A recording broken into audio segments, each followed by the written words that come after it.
Chers amis, beaucoup de gens se disent, comment je peux être heureux? Il me manque ceci, il me manque cela. Quel est le conseil qu'on peut donner?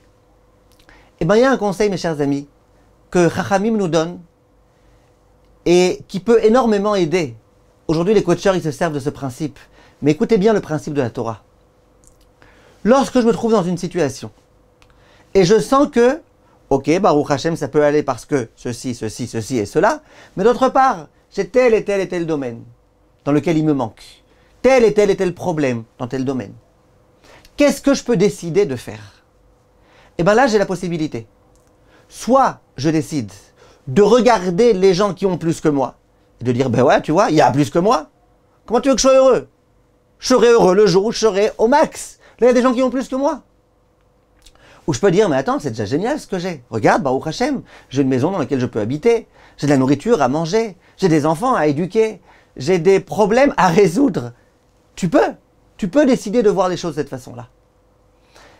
Chachamim, ils disent, le grand conseil, si tu veux réussir à être heureux de ce que tu as, c'est sans arrêt de regarder ceux qui sont en dessous de toi et pas ceux qui sont au-dessus de toi. Attention, ça c'est dans la matérialité.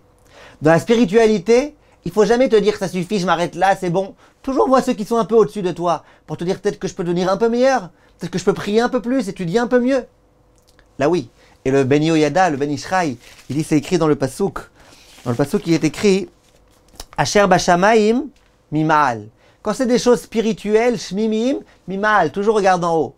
Va'asher Ba'aretz Mitachat. Et quand c'est des choses qui sont Ba'aretz, matérielles, là regarde ceux qui sont en dessous de toi. Et il y a à ce sujet une Gemara fantastique. La Gemara, elle raconte dans Masechet Nedarim qu'un jour, Rabbi Akiva, il s'est marié avec la fille de Kalba Savoua. Et le père, il a refusé ce mariage parce que c'était pas un Talmid Chacham, au début Rabbi Akiva, et donc il leur a dit, écoutez, vous sortez de chez moi. Ils ont été habités dans un endroit, petite cabane. Ils n'avaient pas de quoi manger, ils n'avaient pas de quoi boire. Ils avaient à peine un petit peu de paille sur laquelle ils pouvaient poser leur tête pour aller dormir la nuit. À un moment donné, Eliyahu Hanavi se déguise en pauvre. Il tape à la porte et il les met à l'épreuve. Il leur dit, écoutez, moi je suis un indigent, je suis pauvre, ma femme elle vient d'accoucher d'un beau petit bébé. Et j'ai même pas de paille sur laquelle je peux poser ma femme qui vient d'accoucher et le bébé. Vous pouvez m'aider s'il vous plaît? Et là Rabbi Akiva il décide de prendre le peu de paille qu'il avait et de le donner à ce pauvre-là qui en fait était Eliyahu Hanavi. Et là, Rabbi Akiva s'adresse à son épouse et dit, tu vois, il y a des gens qui sont dans une situation encore pire que la nôtre. Qu'est-ce qu'il vient lui dire là, à sa femme? Pourquoi Eliyahu Hanavi il a besoin de descendre? Viennent Chachamim et disent, Rabbi Akiva il a compris que dans une situation de difficulté, tu as deux possibilités. Soit tu regardes ceux qui sont au-dessus de toi, qui ont plus que toi. Soit tu décides de regarder ceux qui ont moins que toi. Et lui regarde, merci, Dieu merci, j'ai un toit, j'ai là où me trouver. Et ça peut beaucoup aider.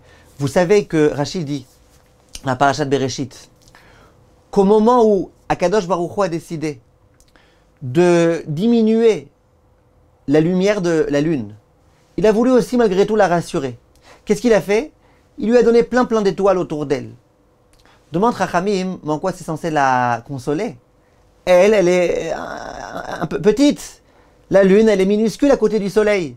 Elle a une lumière qui est toute petite, ridicule à côté de celle du soleil. On te dit, ouais, mais il y a les étoiles. Et alors, qu'est-ce qu'il y a les étoiles? Les étoiles, c'est pas moi. Les étoiles, c'est pas la lune. Dit Chachamim, oui, mais les étoiles sont encore moins brillantes que toi.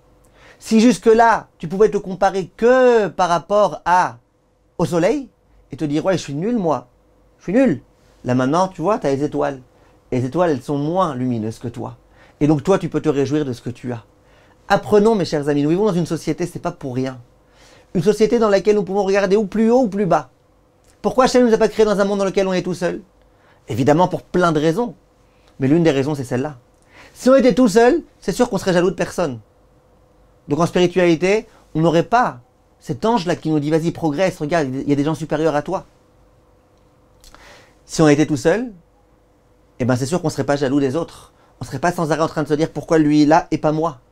Maintenant que nous sommes en société, servons-nous Bezrat Hashem de ça.